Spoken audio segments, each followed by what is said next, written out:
rainy here in Dallas again. I hope it's drier where you guys are. But I am in the Briscoe Carpenter Livestock Center. This building opened in 2017 with our fair. It opened in September, and this is one of the places that we have premier livestock events. And come follow me. We're going to head up with Daryl Real, who's our head of livestock. So we announced the theme this week. Yes, ma'am. Celebrating Texas innovation. Yes, ma'am. Right? And there is no place that's more innovative than our folks in livestock and agriculture. I mean, there has been some people who have done some amazing things, all coming from Texas, who've done some great stuff. So before we get in there, we want to showcase our Heritage Hall of Honor and some of the folks that are in there and some of the really cool things that they have done in the past. But let's talk about the building a little bit. So we moved in here this year.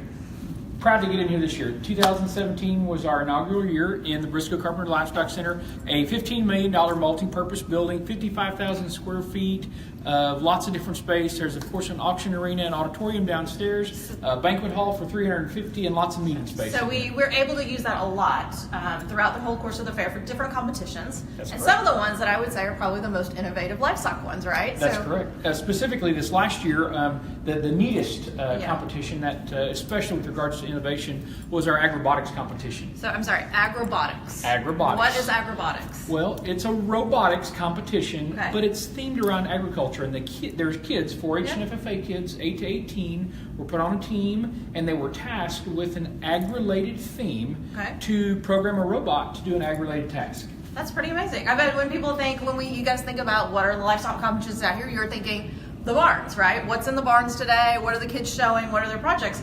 But FFA and 4-H actually do programming and mechanics and engineering as part of that as well. That's I correct. also love the day that we have the tractor restoration.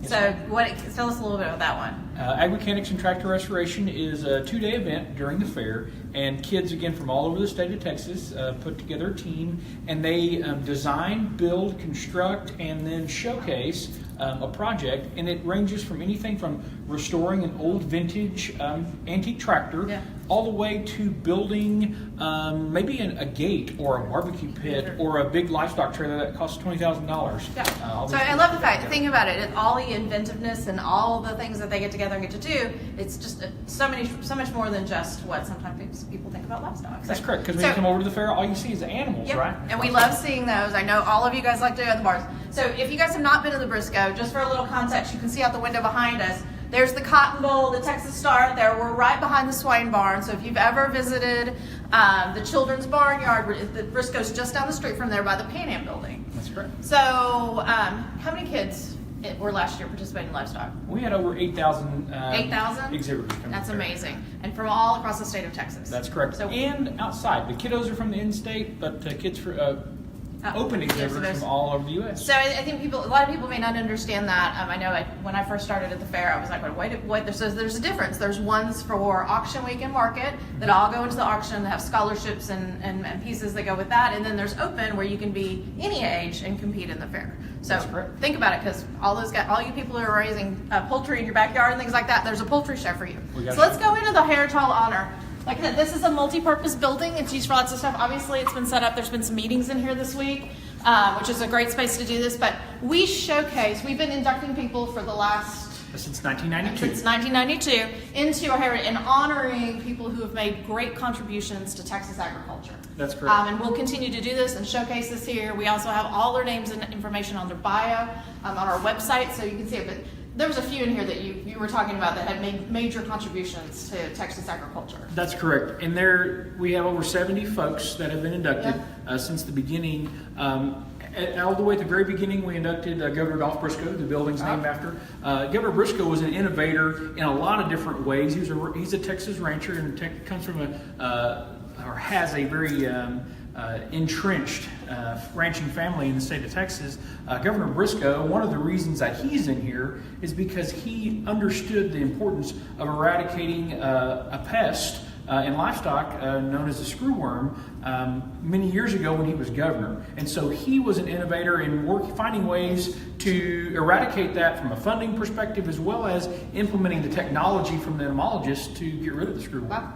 So no more screwworms. You don't have to worry about that anymore. Don't have to worry about screwworms, thanks to Governor Briscoe. And there's another guy over here who's really neat, Henry S. Beechel. Dr. Beechel actually received the World Food Prize many moons ago because of his work and efforts. He's a scientist by trade, but it was all about rice production. So his whole career was about breeding higher yielding, shorter statured rice that could produce more food with less nutrients to end world hunger. So guys amazing. that have made a significant impact, not only in agriculture, but in the world.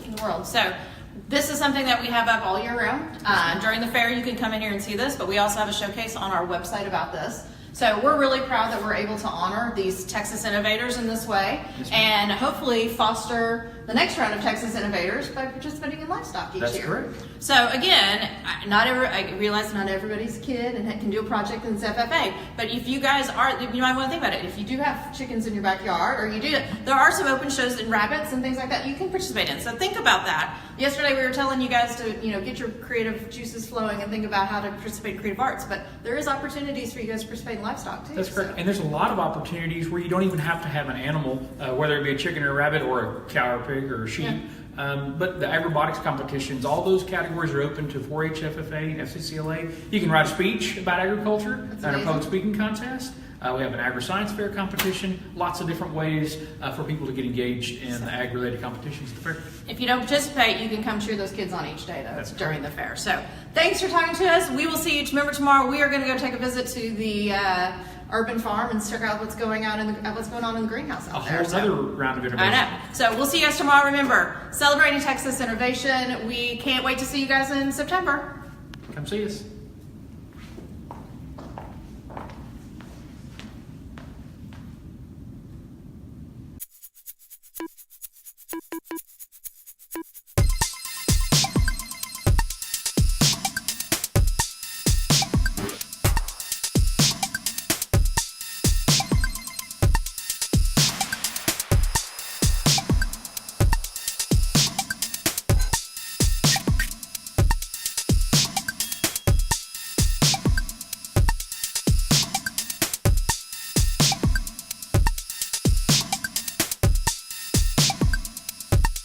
Howdy, folks.